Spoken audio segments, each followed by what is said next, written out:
Hi friends, ఇందులో మనకు కనిపిస్తున్నది ఎఫ్జెడ్ బైక్. అన్న హైదరాబాద్ నుంచి మన దగ్గరికి అయితే పంపించారు. దీనికి body panels and body work అయితే చాలా అయితే ఉంది. ముందుగా ఇంజన్లోంచి అయితే సౌండ్ అయితే వస్తుంది. క్లచ్ బెల్ అయితే పూర్తిగా పోయింది. క్లచ్ బెల్ అయితే లేత్లో చేయించడం అయితే జరిగింది. అలాగే మనకి ఇంజన్లోంచి ఇంజన్ బేరింగ్ల సౌండ్ కూడా వస్తుంది. అదైతే మనకి బోర్కి వచ్చినప్పుడు అయితే చేయించుకోవచ్చు అని చెప్పాం. ఇక్కడ సైలెన్సర్ చూశారంటే 2 సార్లు అయితే అన్న వెల్డింగ్ అయితే చేయించారంట. అయినా కూడా అక్కడైతే సిల్మ్ అయితే పట్టేసింది.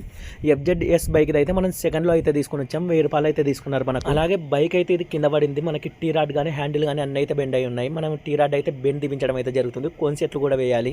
ఇంకా అలాగే పనిలో పని మనం టీ రాడ్ వరకు రాడ్స్ బెండ్ తీపించడం అయితే జరుగుతుంది. దీనికి బాడీ ప్యానల్స్ అనేది అయితే మనకైతే దొరకవని చెప్పేసాం. ఎందుకంటే నేను వేరే బైక్ బాడీ ప్యానల్స్ ఆర్డర్ పెట్టడానికి నెక్స్ట్ రోజు పిలిపించుకున్నారు కర్నూలుకి. మళ్ళీ వెళ్ళిన తర్వాత అవి దగ్గర ఓ 2 నెలల తర్వాత అయితే వచ్చాయి. ఎఫ్జెడ్ స్పేర్స్ అంటే కాస్త కష్టం, ఇంజన్ స్పేర్స్ కాకుండా బయటవి కాబట్టి బాడీ ప్యానల్స్ అయితే దొరకమని చెప్పేసాం. ఇంకా బాడీ వర్క్ అయితే చేయడం జరుగుతుంది. కోన్ సెట్ అయితే వేస్తున్నాం. ఇందులో చూపించిన వర్క్ మొత్తం చేసి మా ఫిట్టింగ్ ఛార్జ్ అయితే 600 రూపీస్ అయితే తీసుకోవడం జరిగింది ఫ్రెండ్స్.